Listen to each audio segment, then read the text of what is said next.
Procedure for finding intervals of increase and decrease. Hello, everyone. Let's begin by looking at our first slide, which introduces the procedure for finding intervals of increase and decrease. In our previous lessons, we established the theoretical link between the sign of the first derivative and the monotonicity of a function, which is simply a mathematical term describing whether a function is consistently moving upward or downward. To be more specific, we learned the fundamental rule. A positive derivative indicates that the function is increasing, while a negative derivative indicates that the function is decreasing. However, knowing the theory is one thing, but applying it to complex problems is another. To do this accurately, we need a systematic, step-by-step procedure to ensure we don't miss any critical details. In the following slides, I will guide you through the exact analytical process used to determine precisely where a function is rising and where it is falling. Let's move forward and look at the systematic process. The systematic process. Now that we have established the theoretical foundation, specifically, how the sign of the derivative tells us whether a function is rising or falling, it is time to move from theory to practice.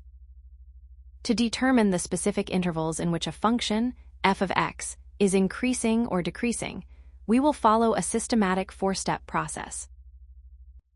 Step 1. Find the first derivative.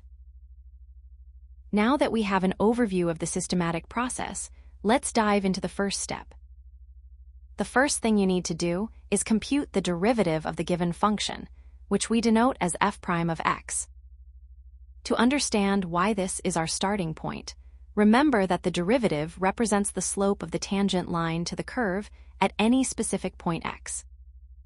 Since the sign of this slope, whether it is positive or negative, is what determines if the function is rising or falling, f prime of x becomes our primary tool for this entire analysis. Once we have successfully found this derivative, we will be ready to move to the next step, where we identify the critical points. Step 2. Identify the critical points. Now that we have computed the first derivative in the previous step, we move on to step 2. We need to locate the specific points where the function potentially changes its behavior, meaning where it might switch from increasing to decreasing or vice versa. These significant locations are known as critical points. To find these, first, you must solve the equation where f prime of x equals 0. This identifies the points where the slope of the function is perfectly horizontal. Secondly, you must also identify any points within the domain of the function where f prime of x does not exist or is undefined. It is important to understand that these critical points act as the boundaries for our intervals. Once we have these markers, we can move to the next step and divide the entire domain into sections to analyze the function's behavior in each one. Step 3. Divide the domain into intervals. Now that we have successfully identified our critical points in the previous step, we move on to step 3, which is organizing our domain. First, take those critical points you just found and plot them clearly on a real number line. By doing this, you are essentially creating boundaries. These points will divide the entire domain of the function into several separate or disjoint open intervals. To illustrate this, let's look at an example. Suppose your critical points are x equals and x equals b, and we assume that it is less than b in this scenario. These 2 points split the number line into 3 distinct intervals. The first stretching from negative infinity to a, the second covering the space between a and b, and the third extending from b to positive infinity. Once we have these intervals clearly defined, we have the map we need to proceed to the final step, where we will test the sign of the derivative within each of these sections. Step 4. Test the sign of f x $. Now that we have divided our domain into intervals based on the critical points we identified in the previous step, we move to step 4, testing the sign of the derivative. It is important to understand that because the sign of the derivative remains constant between any 2 critical points, we do not need to check every single value in an interval. Instead, we only need to test one arbitrary value, which we call a test point, from each interval to determine the behavior of the entire section. To do this, first, pick any number, which we will call k, that lies within the interval you are currently analyzing. Second, substitute this value k into the first derivative, f prime of x. Finally, we analyze the resulting value. If f prime of k is greater than 0, it indicates a positive slope, which means the function f of x is increasing across that entire interval. On the other hand, if f prime of k is less than 0, it indicates a negative slope, meaning the function f of x is decreasing on that entire interval. Once you are comfortable with this analytical process, it becomes much easier to visualize. To help with this, in the next slide, I will share a real-world analogy involving a hiker's path to make this concept more intuitive. Real-world analogy, the hiker's path. Now, to help you visualize the systematic process we just discussed, let's look at a real-world analogy. Imagine a hiker walking along a mountain trail, moving from left to right. In this scenario, the actual height of the hiker at any given point represents the function f of x. The steepness of the trail at any single step is represented by the derivative f prime of x. If the steepness is positive, it means the hiker is climbing upward, which corresponds to the function increasing. On the other hand, if the steepness is negative, the hiker is descending, which means the function is decreasing. The peaks and the valleys of the mountain are the critical points we identified in our second step. These are the specific locations where the steepness is exactly 0. By identifying these peaks and valleys, the hiker can map out exactly which sections of the journey are uphill and which are downhill. This is exactly what we are doing mathematically when we use critical points to divide the domain into intervals. Now that we have a conceptual grasp of how this works, let's move forward to the next slide and apply this procedure to a worked example. Worked example. Now that we have established the theoretical framework and the four-step systematic process, let us apply these concepts to a concrete mathematical problem. Please look at the problem on the slide. We are tasked with finding the intervals in which the function f of x equals 2x cubed minus 3x squared minus 12x plus 5 is either increasing or decreasing. We will solve this by following the exact steps we just discussed. Starting with step 1, we need to find the first derivative.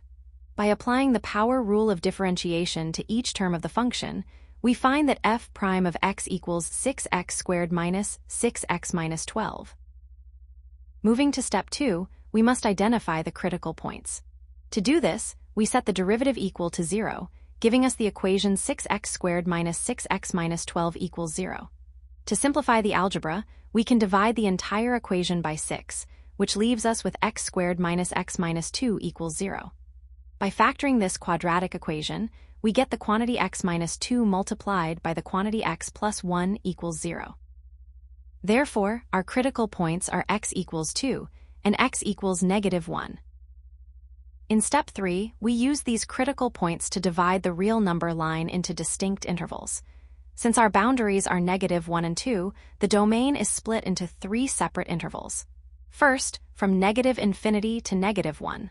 Second, from negative 1 to 2. And third, from 2 to positive infinity. Now we reach step 4, where we test the sign of the derivative in each interval.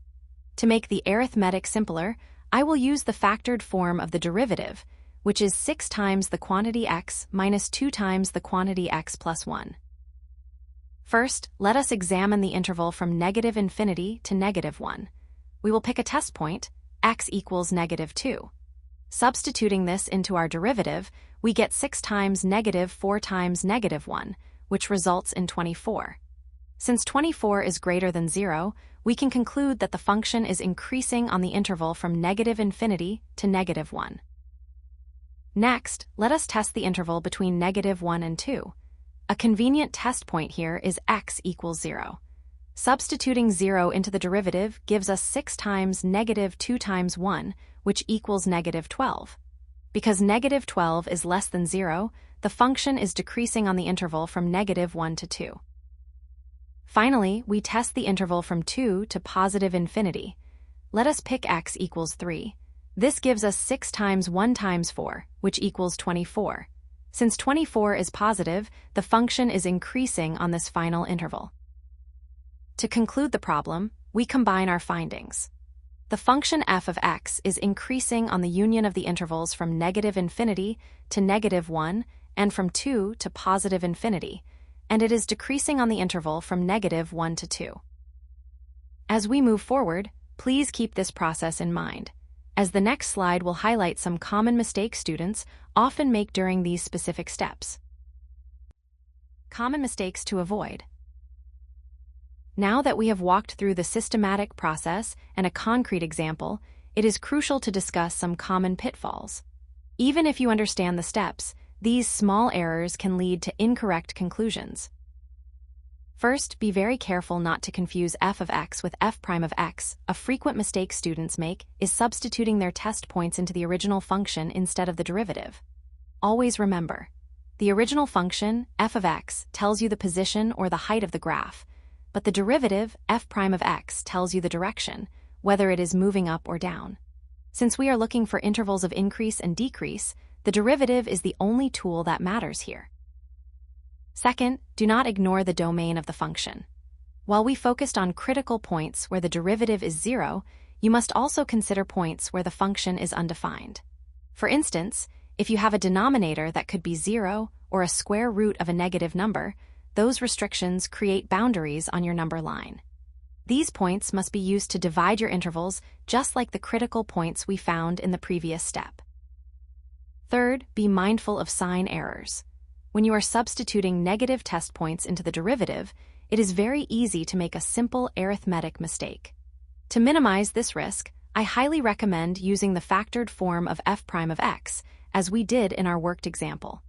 It is much simpler to determine the sign of several multiplied factors than to calculate a large polynomial.